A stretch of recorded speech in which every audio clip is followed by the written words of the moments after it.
আসসালামু আলাইকুম। আমি আজকে কান্না করে এই যে চিপা চাপা গলিতে গেতাছি, আমি কিন্তু কান্না করে একটা সুন্দর একটা জিনিস দেখাবার নিগে গেতাছি। যদিও জিনিসটার বয়স মেলা, কিন্তু কান্নারা দেখলে কবেন যে আমরাও যদি হেনু যাবার পাইলাম নি, কত ভালো হইল নি। আমি আন্না করে ঠিকানা কমু, আর এই ঠিকানা অনুযায়ী আন্নারা যদি সময় পাইন আয়ারে দিকে ঘুরে যাবেন। একটু একটু করে শুরু হইতেছে কিন্তু জিনিসটা দেখার। ওই যে দেখবার পাইতেছেন শিমুল গাছ, আমি আরো কাছে যাইয়া আন্নে করে দেখামু। কেউ অনুমান করবার পায় না গাছটার বয়স কত। আমি আবার একটু অনুমান করছি যে গাছটার বয়স সর্বোচ্চ 250 বছরের উপরে হবো। আর গাছটা যেদিন আমি প্রথম দেখি, প্রথম দিন দেখার পরে কেমন জানি আমার মানে মুখে আর কথা আহে না।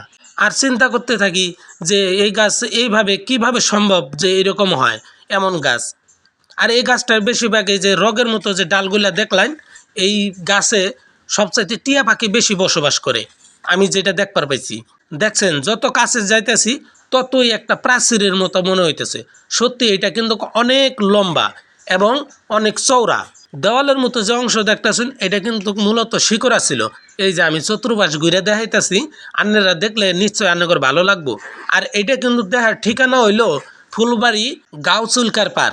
এইখানে গেলেই আপনারা খালি দিলে কারো কাছে কোন যে বড় একটা বয়স্ক শিমুল গাছ আছে সেইটা কোন জায়গায়, অবশ্যই সকলেই আন্নে করে দেখাই দেব। এইখানে গেলেই আমার খুব ভাল লাগে যে এই গ্রামটা জুড়ে ঐতিহ্যময় জিনিস এই একটাই চোখে পড়ে। আরও আছে কিন্তু হেলে আন্নে করে আমি দেখাবার পাই নাই। সবাই ভিডিওটা লাইক কমেন্ট এবং শেয়ার করবেন।